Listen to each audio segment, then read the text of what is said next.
IPL এর দশম আসরে ফাইনালে ওঠার লড়াইয়ে টসে জিতে রাইজিং পুনে সুপার জায়ান্টকে ব্যাটিংয়ে আমন্ত্রণ জানিয়েছে মুম্বাই ইন্ডিয়ান্সের অধিনায়ক রোহিত শর্মা। মঙ্গলবার রাত 8:30টায় ম্যাচটি শুরু হয়। এদিকে গ্রুপ পর্বের দুটি খেলাতেই রোহিত শর্মার মুম্বাই ইন্ডিয়ান্সকে পরাজিত করেছে স্মিথের নেতৃত্বাধীন রাইজিং পুনে সুপার জায়ান্ট। পরিসংখ্যানের বিচারে ইতোমধ্যে 2-0-তে এগিয়ে রয়েছে পুনে সুপার জায়ান্ট। কিন্তু পরিসংখ্যানের কথা মাথায় রেখে এগোলে চলবে না, বললেন পুনের টিম ম্যানেজমেন্ট। দিল্লির বিরুদ্ধে হার ছাড়া বিগত 5 ম্যাচে টানা জিতে প্লে অফে জায়গা করে নিয়েছে সঞ্জীবের দল। এ পরিস্থিতিতে মুম্বাইকে যে মরণ কামড় দিবে সে ব্যাপারে নিশ্চিত থাকা যায়। অন্যদিকে ফাইনালে ওঠার লড়াইয়ে 1 ইঞ্চি জায়গাও ছাড়তে নারাজ মুম্বাই ইন্ডিয়ান্স।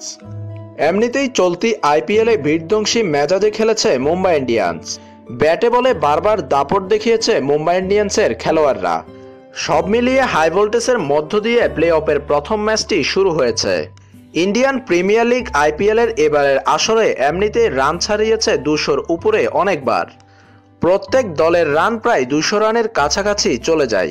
সব মিলিয়ে দুর্দান্ত ব্যাটিং ফর্মে সব দলের ক্রিকেটাররাই ছিল, শুধুমাত্র রয়্যাল চ্যালেঞ্জার্স বেঙ্গালুরু বাদে। এখন দেখার বিষয় প্লে অফের প্রথম ম্যাচে কি হতে যাচ্ছে।